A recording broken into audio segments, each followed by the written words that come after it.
Good statement. Oh, public comment. Anybody from the public wish to comment? Seeing none. Okay, and after the items to be discussed in closed session, Mr. Hughes.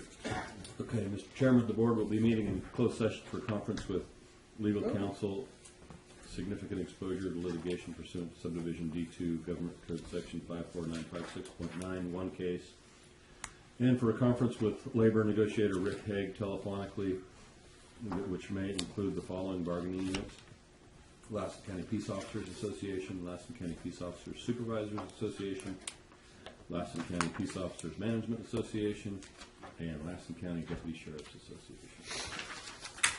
Okay, let's do it. Let's go close. I pledge allegiance to the flag of the United States of America and to the republic for which it stands, one nation, under God, indivisible, with liberty and justice for all. Heavenly Father, guide us today through our meeting that we make profound judgment in all issues before us. Grant us the foresight to know the outcome so as no one will suffer from our decisions. Amen. Okay. Mr. Egan, announcement of items in closed session. Yes, Mr. Chairman, the board met in closed session for conference with legal counsel regarding significant exposure to litigation pursuant to subdivision D2 of Government Code Section 54956.9, case. There was no reportable action. The board also met telephonically with labor negotiator Rick Hague, including the following bargaining units: Lassen County Peace Officers Association, Lassen County Peace Officers Supervisors Association, Lassen County Peace Officers Management Association, and Lassen County Deputy Sheriff's Association, and there was no reportable action. Thank you, Mr. Egan. Okay, agenda approval, additions and or deletions. Any changes to the agenda? I'd ask Mr. Chairman if we adjourn the meeting today in memory of Bill and pass away. I'd also ask we adjourn the meeting today in memory of Don Howe. Okay, any other, seeing none, we have a motion to approve the agenda with those additions. So moved. Second? Second. Any discussion? All in favor, say aye. Aye. Ayes have it. Okay, let's go to public comment. Christy Myers. Morning. Good morning. So I was asked just to come and give you guys a brief update on where we are in flu season. My name is Christy Myers. I work over at Public Health and the Emergency Preparedness Coordinator. So far this year in California, we are in a really good place. Flu activity has been sporadic. Haven't seen too much here in Lassen County, although we've seen some other things going on. We completed our mass vaccination drive-through flu clinic, did over 840 shots, which is fantastic. Really cool thing this year is with our outreach clinics, we've been able to hit just about every community in the outlying areas, including a drive-through in Beaver. First time we've done that, and we had just about 100 people come through. One great addition to those outlying clinics is that we've had the opportunity to provide pneumonia and shingles vaccines to those that qualify for that. So 50 of each. We're just down to the last few of those. Tomorrow we'll be in Spalding. Thursday we will be at IGA from 1:30 to 4:30, and that's our last big clinic for the year. Flu shots always are available at our office. Fantastic time right now because flu season really can start around October. We're not really experiencing too much here, but it will go through spring. And so the earlier you get it taken care of, the better off you are, because it takes about 2 weeks for your body to build up those antibodies. One thing that we have done here in Lassen County, which I think keeps us ahead of the game, is we've gone out into the schools and we've taught the kids again how to wash their hands, and we've asked them to take that home to their parents. And so we haven't seen too much illness here recently due to any kind of substantial outbreak. Not at all what they're going through in Washoe County. So they've had over 1,700 norovirus illnesses, which is completely different from flu, but passed really the same way. So hand washing, staying home when you're sick, and obviously getting your flu shot. You get stuck in some situations where you're hoping that the people with you have been vaccinated as well, so particularly on elevators. So any questions about flu season? I got my flu shot before the elevator, right? Our drive-through clinic was really cool. Some of you came through. We had a lot of help from the community. Banner Lassen sent down quite a few of their nurses. We had a nurse all the way from Mountain Valley's Health Center come down. They kind of partner with us on the whole beaver side of things. And then just multiple volunteers throughout the community. Very nice, Mr. Burns. Thank you. Pass it on. Any questions for me before I go? No? All right. Yeah, I participated in the drive-through, and that was my first experience with doing it that way. And Good. it was interesting to watch. And these guys, they take no prisoners in the mean business. It's an operation. It's definitely, we have some safety factors into play. We have a safety officer every time we do that. We had a fantastic one this year, as well as SEMSA always offers their assistance to stand by. So it's great, the community outreach and support that we get for the clinic, and ultimately, hopefully, we all stay healthy through flu season. Kids, So. the kids that were dressed up as German Yes. were out by the marquee sign, they probably had the most fun all day. They had a good time, and they learned while they were doing it. So it was a good experience for them. Great. All right, thank you. Thank you. Anybody else wish to speak at public comment? Mrs. Spencer?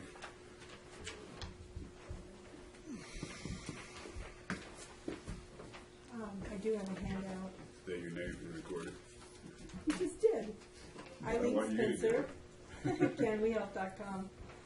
Mr. Pyle, the motion on agenda item H4 on the October 13th, 2015 agenda is void. Based on the fact that a motion was made, seconded, and passed unanimously on an erroneous government code. The board members relied on information stated by County Council to take this action. County Council Bob Burns advised this public board that Government Code 1091-C8 allowed this board to ratify Lassen County to continue to do business with Supervisor Hammond, her one businesses.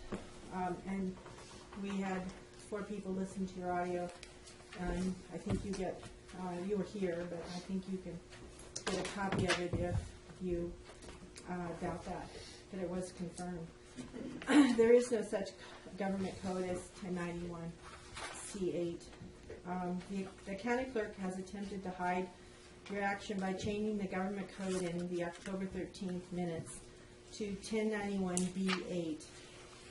Supervisor Hammond was well aware of his business account with Lassen County prior to being seated on September 24th, 2013. CAO Richard Egan was made aware that Lassen County had to approve doing business with Supervisor Hammond and place agenda item H4 on the October 13th agenda as a smokescreen in order to ratify doing business with a sitting supervisor. Can we help told this board prior to any vote, that's also on the audio, that an action was required under 1091A instantly upon Tom Hammond's being elected. This board was required to suspend all business with Tom Hammond on 9/24/13. Tom Hammond received $46,563.16 in fiscal year 2013 and 2014, and that has been confirmed by the auditor. And he continued to do business without any ratification with Lassen County from July 1st, 2014 to October 12th, 2015, without any ratification under Government Code 1091A. This board also relied on an erroneous advice letter from the Fair Political Practice Commission. County Council cannot produce such a letter now or when he advised this board that it existed. This board based their action on unsubstantiated statements made by County Council. Also, CAO Richard Egan stated that he suspended doing business with Tom Hammond. CAO Richard Egan is unable to provide any evidence that this action was taken. Previous counsel, Vanderplug, advised Supervisor Hammond that he did not need to recuse himself from the Pizzulo Herlong sale. This advice resulted in a FPPC $2,500 conflict fine for Mr. Hammond, based on, again, bad advice. Sorry. We can only suggest that this ratification be agendized as soon as possible by relying on accurate government codes and legitimate publications. The vote on October 13th, 2015 remains meaningless and cannot be enforced, and continues to place Lassen County Vendor 611, which is Tom, as a liability. Okay, thank you. Do you have a copy of that to give to the clerk? I have copies for all of you. You have better have one for Mr. Burns. Oh, you can have mine. Well, I don't want to take your original. It's okay. Okay, thank you for your opinion. Okay, anybody else wishing to speak as public comment? Seeing none, we will move on real fast here to unagenda items reports by board members. Jim? A couple things, Mr. Chairman. I attended here recently a meeting of a group locally that formed to deal with some of the, you might say, the petty criminal activity that goes on in the community. A lot of it driven, I think, by AB 109 and the Prop 47. It was at least the feeling of the group. Law enforcement was intending that as a neighborhood watch group. They call themselves the Depot 6 Neighborhood Watch, and they basically it's the neighborhood that's, I guess the boundaries would be South Railroad or North Railroad Avenue there by the Railroad Depot, Richmond Road on the west, Alexander Avenue on the east, and Riverside Drive on the north side of the property of the neighborhood. And they've had like a lot of neighborhoods have had a fair amount of just petty activity, people come along messing with property, vandalism, and the like. Of course, there's a fair amount of drug activity going on, and law enforcement has had their hands full for a long time. And these are people who have been released from custody for various reasons under the new sentencing and law structure that we have in place in the state. Is not something that's just germane to this neighborhood. I think it's probably worse all over the state. We're going to be seeing, I think, kind of a backlash from citizens at large in California to maybe see some of these laws undone. But in the meantime, we have to deal with the effects of it. And these neighbors, I think, probably didn't know each other very well, but now they're taking the time to get to know each other a lot better. They've got each other's back. They're reporting suspicious activity. They're monitoring and being very vigilant of their surroundings. I've been involved with a couple neighborhood watch groups in the past in my own neighborhood as well as other parts of the city, and that's really what it's all about. You can expect law enforcement to take care of all your problems, but it really kind of starts with you in terms of doing your part as a citizen. So I was really pleased to work with this group. I believe Sergeant Bowles in the Sheriff's Department and Dean could probably correct us, but I think there's a very active program like this in Lake Forest Estates and also in Spalding. That was discussed by this group as well, and I believe some of the folks from Spalding are going to meet with them at their next meeting they'll have here in mid-November. But as a side to that, I'm going to be providing my support to them. I think that there's other neighborhoods in the Susanville community that are interested in doing something similar. I think this is going to be a good template for how we can assist law enforcement in making sure that we maintain the sanctity of our neighborhoods. One of the things that they do have a need for is signage to kind of let people know that this area is under watch. It's a neighborhood watch program. And the cost of those signs adds up when you take a neighborhood the size of this. So I'd like to allocate from my discretionary fund. I started off, I was going to allocate them $500, but after listening to the discussion, that wasn't going to be enough. So I'd like to allocate $1,000 towards the Depot 6 Neighborhood Watch Program. They're actually setting up an account, and we'll have kind of a structure for handling the finances and stuff that will be totally reported. The other thing, Jeff and I, Kay White and Mr. Shaw, Tony Shaw, traveled a week ago Monday to Alturas for the PSA2 Area Agency on Aging meeting, which was a standard routine meeting, a good meeting that we had over at the schools building. And when that meeting broke up, I had invited, I asked if one of the MODOC supervisors who was attending that meeting, if she'd have some time to show us the new elevator that was installed in the courthouse. They've done just a fantastic job renovating.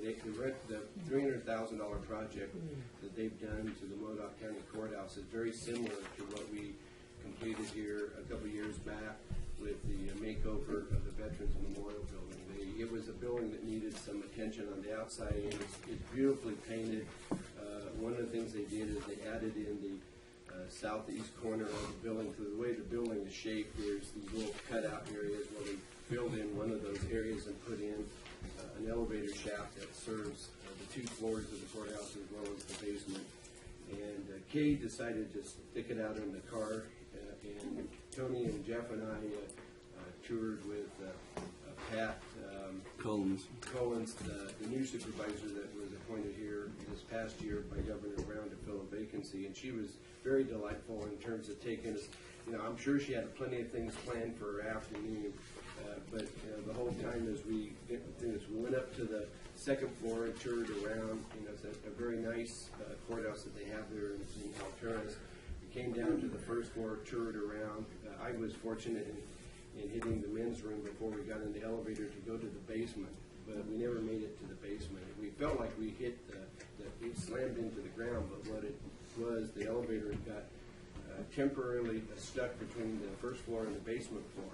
It's about 5 feet by 4 feet in size. It's a relatively small elevator. They have a capacity of about 8 people. There was 4 of us on the elevator. Well, Jeff was the biggest guy on the elevator. So anyway, and there was no airflow coming in once the elevator stopped. Because of the size, it didn't require that, I guess, as an element. And they did it as a kind of as a low budget, bid opportunity, and it probably serves the needs. My concern is if something like that was to be installed in our courthouse, if you had, law enforcement, taking somebody up it. I mean, a lot of things could happen in an elevator when it's stuck like that. But for an hour and 10 minutes, from 1:30 in the afternoon until 2:38, we were kind of like preoccupied. And Mr. Hempel, I would have to say, he can speak for himself, but he, right off the bat, declared that he was claustrophobic. And his first reaction when we all kind of realized that this thing wasn't moving and the doors weren't opening was, "You've got to be kidding me." And anyway, the lack of the extra air ventilation, it got kind of warm in there after a while. But my recommendation to county administration is we pursue our own project for the historic courthouse, which we need to do, that Mr. Hempel and I would vote in favor, I'm sure, of a bigger elevator, one that has airflow, and apparently when they installed it, there's a key to a door that accesses all the mechanical, and they had a bunch of keys made, so everybody had keys. Well, nobody tested the new keys to make sure they worked, and none of them worked, and they weren't able to track down in a timely fashion the guy that had the master key, the original key that the keys were made off of. So they literally had to dismantle, take the door off the hinges in order to gain access to the mechanical area. The service comes out of Reading, so it would be a 2-hour wait in that respect, and they were able to finally get the door off. Of course, we're listening to this while we're all on the inside, and every time they would make those kind of references about the key ring and none of the keys working, Jeff would go, "Open the damn door!"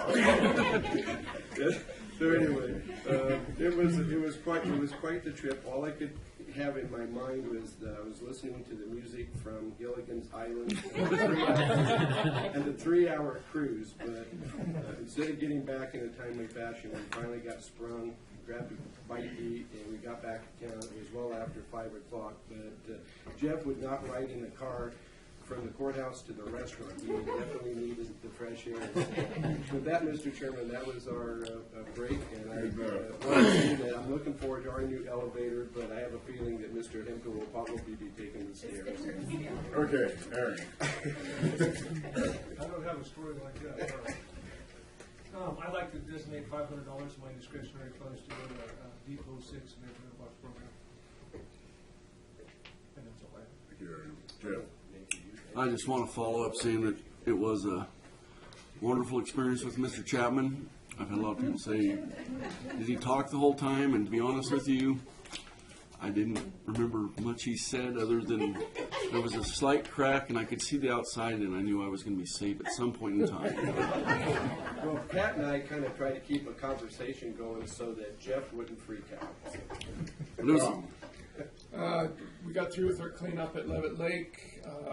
Ruth had requested some photos for that, and I don't have her email address, and I do have some of those.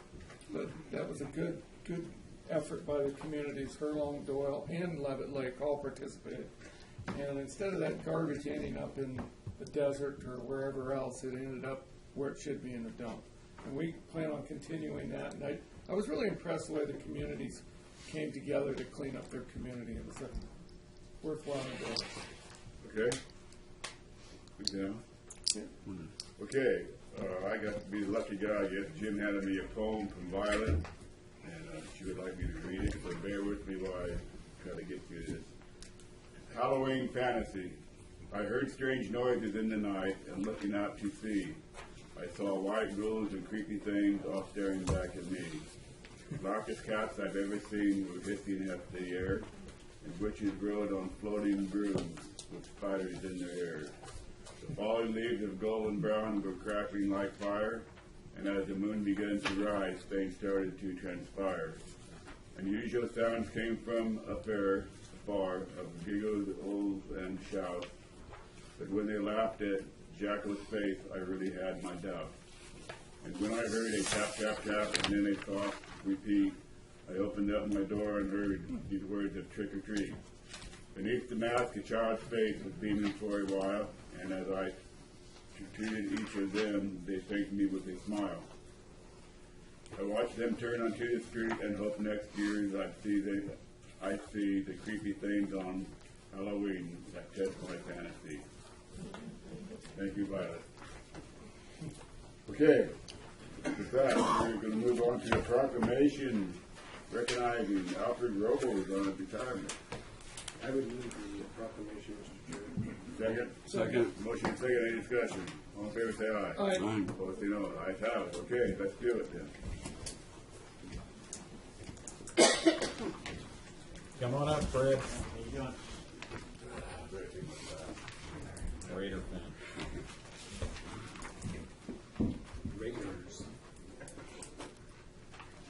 Okay, come over here. Don't be shy. Okay, now I'm going to try to get through this. Proclamation in honor of Alfred Fred Robles on his retirement from Lassen County Department of Public Works. Whereas Alfred Robles began his employment with the Lassen County Public Works Department as a custodian on August 7th, year 2000. He held this position until his retirement on August 31st, 2015. And whereas during his retirement with the Public Works Department had been assigned to various buildings, each with their unique requirements for completing janitorial custodial activities. Throughout his years with the county, it would be safe to say that Fred has worked in all of the county buildings in the seasonal area at one time or another. And whereas Alfred Robles has been a valued long-time employee and is known for his good-natured, positive, and cooperative attitude. Fred is also the undisputed biggest Oakland Raiders fan ever. You can stop in a Jeep Rady buggy. Is that right? Rady buggy from miles away as it's decked out in all its Raiders glory. He is well known for his Halloween costumes and has won just about every costume contest he's ever entered. Fred is an extremely caring and giving individual and has hosted many amazing block parties and events for his family, friends, neighbors, and co-workers. Good luck to you, Fred. You will be missed. Congratulations. We also have Alfred Robles, custodian, public works. Thank you. You bet. Thank you for your time. Larry. Yeah, just real quick, Fred, I want to thank you for all your time. Okay. You've been a very valuable employee for us. Like I said, you've worked in, I think, every county building we had. We appreciate all your time, and good luck with your retirement. All right. Thanks, Fred. And go Raiders. It's always go out when they're winning. Yeah, he retired when they won. Connie's not here. Roxy and Harvey.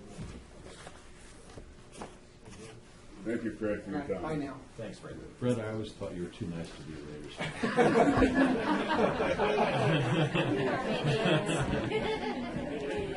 Certificate of recognition and appreciation for your 10 years, Roxanne Hardy.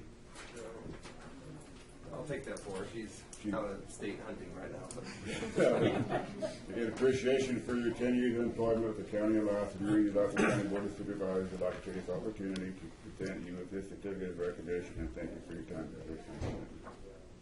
Well, thank you for recognizing her, and I'll pass it along to her. Thank you, Dean. Connie?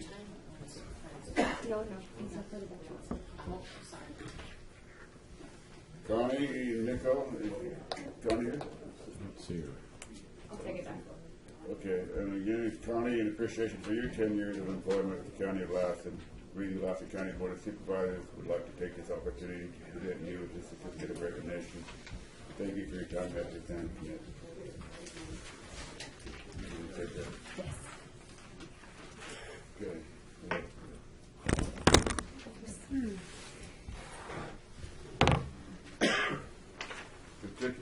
Certificate of recognition, Anthony Silvera.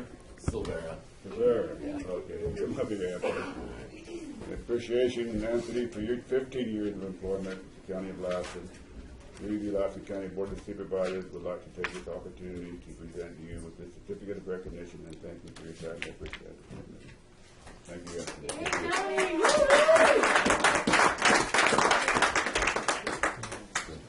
Then you got a pen there you put in. I'll be using that a lot. Anybody have any comments? Thank you. Amen. Thank you. Okay. Back to work then, huh? Back to work. Thank you very much.